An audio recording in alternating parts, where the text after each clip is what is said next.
Bonjour à tous, j'espère que vous allez bien. Aujourd'hui on se retrouve pour une nouvelle vidéo sur le Cupra Formentor, le tout dernier modèle de la gamme Cupra. Quelle meilleure façon de commencer cette vidéo que de passer sur les routes du lac du Bourget avec le mode Cupra.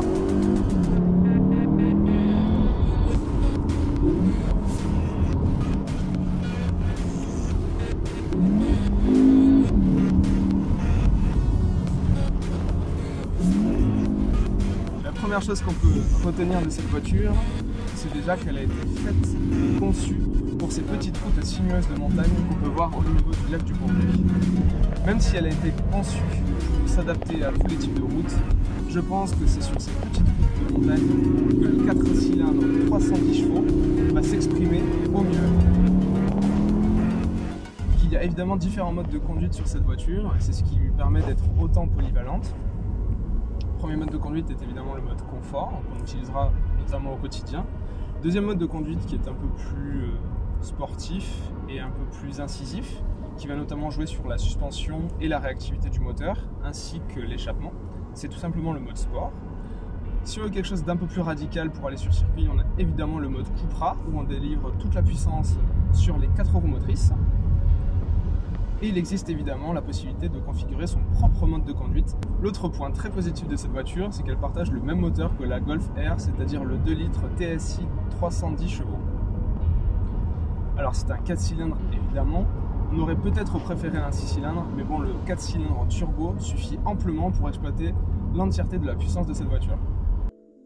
Concernant la planche de bord, la Cupra Formentor se distingue par sa sobriété et son écran de 15 pouces qui vient gérer l'ensemble des commandes du véhicule. Une assise mêlant cuir et tissu vient parfaitement englober les différents passagers du véhicule.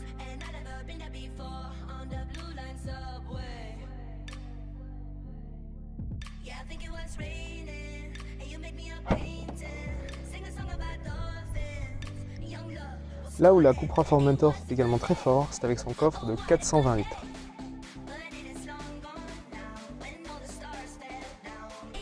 Ces jambes de 19 pouces Black Cooper viennent encore plus souligner sa sportivité.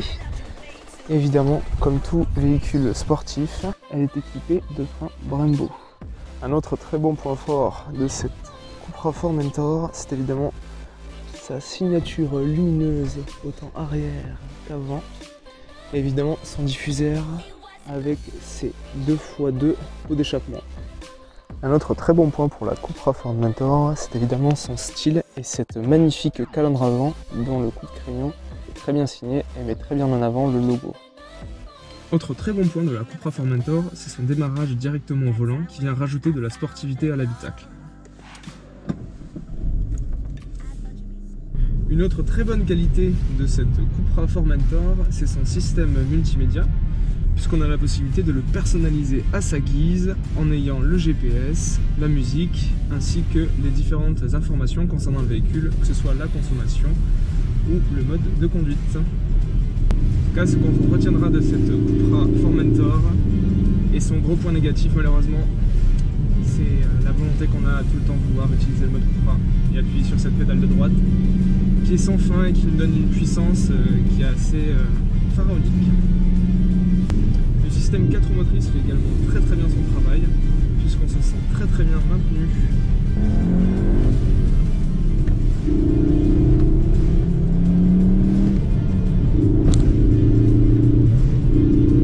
Elle est collée à la route, c'est incroyable. C'est incroyable. Je suis vraiment surpris du grip de la voiture. Les 300 chevaux arrivent vraiment à passer instinctivement au sol. Là-dessus, c'est vraiment du très bon travail des ingénieurs. Donc le meilleur conseil que je peux vous donner, si vous avez la possibilité d'en acheter une, n'hésitez plus. Voilà, c'était ma vidéo de l'essai de la Cupra Formentor. Un grand merci à Jeanlin Automobile et plus précisément à la concession Seat Cupra de Mété de m'avoir mis à disposition le véhicule. On se retrouve très vite pour une nouvelle vidéo. Ciao!